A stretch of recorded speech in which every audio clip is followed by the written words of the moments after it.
Hello बच्चों, चलो इस प्रश्न को पढ़ते हैं। इस प्रश्न में पूछा गया है आईयूपीएसी पद्धति के अनुसार जटिलों के सूत्र को लिखना है और यहाँ पर दिया हुआ है हेक्सा एमाइन कोबाल्ट सल्फेट। ठीक है, तो चलो सबसे पहले इस प्रश्न की मुख्य अवधारणा को देखते हैं। मुख्य अवधारणा, ठीक है, तो आईयूपीएसी में आईयूपीएसी के अंदर सबसे पहले क्या किया जाता है, धनायन का नाम लिखा जाता है।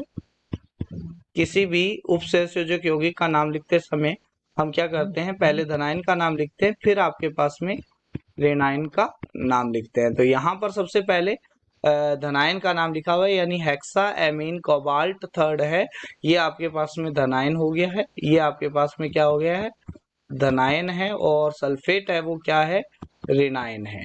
ये आपके पास में ऋणायन है। ठीक है, तो धनायन है वो क्या है, समन्वय गोलक में है, समन्वय गोलक के अंदर उपस्थित है। और ऋणायन है वो आपके पास में आयनिक गोलक के अंदर है, आयनिक गोलक। ठीक है, तो यहाँ पर ये चीजें हमें पता चल गई। अब समन्वय गोलक का नाम लिखा जाता है, वो सबसे पहले कैसे लिखा जाता है, लिगेंड का नाम लिखा जाता है, लिगेंड का नाम लिखा जाता है। फिर आपके पास में लिगेंडों का नाम लिखा जाता है वो अल्फाबेट के अकॉर्डिंग, अल्फाबेट के अनुसार लिखा जाता है।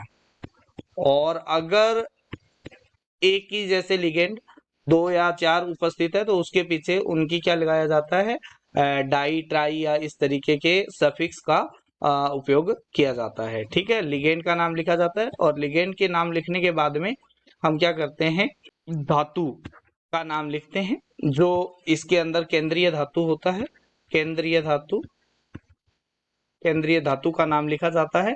और धनायन है इसलिए केंद्रीय धातु का नाम है वो सीधा लिखा जाता है। अगर ऋणायक समन्वय गोलक है तो उसके पीछे ओ लगा दिया जाता है। अब ये नाम लिखने के बाद में हम क्या करते हैं, फिर उसके अंदर स्मॉल ब्रैकेट के अंदर समन्वय संख्या लिखते हैं, समन्वय संख्या को लिखा जाता है। ठीक है, तो यहाँ पर कोबाल्ट है वो क्या है, केंद्रीय धातु परमाणु है, एमाइन है वो क्या है, लिगेंड है, और ये इसका सफिक्स है। तो हम यहाँ पर लिख सकते हैं, ये हो गया आपके पास में लिगेंड, और ये हो गया आपके पास में सेंट्रल मेटल एटम या केंद्रीय धातु परमाणु, केंद्रीय धातु परमाणु, और ये हो गया सफिक्स, यानी 6 लिगेंड एमीन के उपस्थित है। तो हम यहाँ पर लिख सकते हैं समन्वय गोलक पहले लगा लेते हैं, इसके अंदर 6 एमाइन उपस्थित है, मतलब NH3 के कितने हैं, 6 है। और यहाँ पर लिखा जाता है कोबाल्ट, जो आपके पास में क्या है, CO है। यहाँ पर आपके पास में ये आ गया। ठीक है, और इसके साथ में आपके पास में सल्फेट लगाया जाता है। अब इनके अनुसार हम क्या कर देते हैं, यहाँ पर देखे जाएगा तो यहाँ पर आएगा कोबाल्ट थर्ड के अंदर उपस्थित होना जरूरी है। तो कोबाल्ट क्या यहाँ पर थर्ड के अंदर उपस्थित है, तो वो देखते हैं। तो कोबाल्ट हम क्या कर लेते हैं, इसके ऊपर हमें आवेश का पता नहीं है और इसके ऊपर हमारे पास में -2 है, तो इसके ऊपर आवेश निकाल लेते हैं। तो मान लेते हैं यहाँ पर x है, तो यहाँ पर आएगा +3 +0, और इसके ऊपर जो आवेश आएगा तो इसका मतलब इस पे आ गया +3।